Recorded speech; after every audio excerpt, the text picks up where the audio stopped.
Imagine having access to the internet without paying for mobile data. Sounds impossible, right? But for years, mobile users around the world have been using a hidden trick, DNS tunneling, to bypass network restrictions and access free internet. In this documentary, we'll explore how DNS tunneling works, how people use it, and the risks that come with it.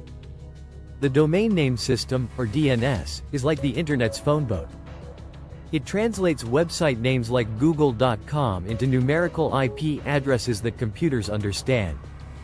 Usually, when you enter a web address, your request goes through your internet service provider's DNS servers, which help route your connection to the correct website. But what if we could sneak extra data inside those DNS queries? That's where DNS tunneling comes in.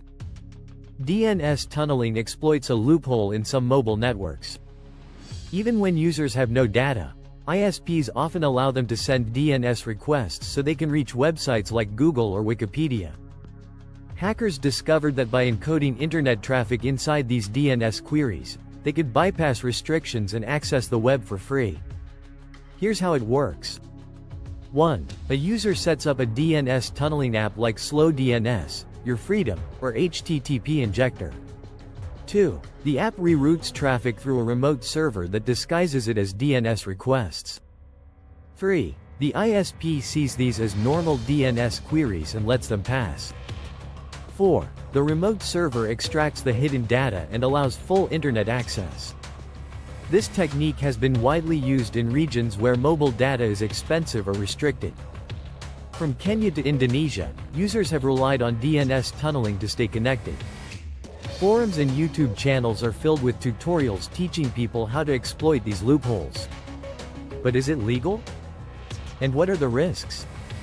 While DNS tunneling seems like a clever trick, it comes with serious risks. 1. Legal consequences. Many ISPs consider this unauthorized access and may take action against users. 2. Security threats. Since your data is passing through unknown servers, hackers can intercept sensitive information. 3. Network impact. ISPs have started detecting and blocking DNS tunneling, making it unreliable. Section 5. How ISPs are fighting back. Visuals. Diagrams of Deep Packet Inspection, DPI. Blocking DNS tunneling. Telecom companies are not sitting idle. They have developed countermeasures like 1. Deep Packet Inspection, DPI, to detect unusual DNS traffic.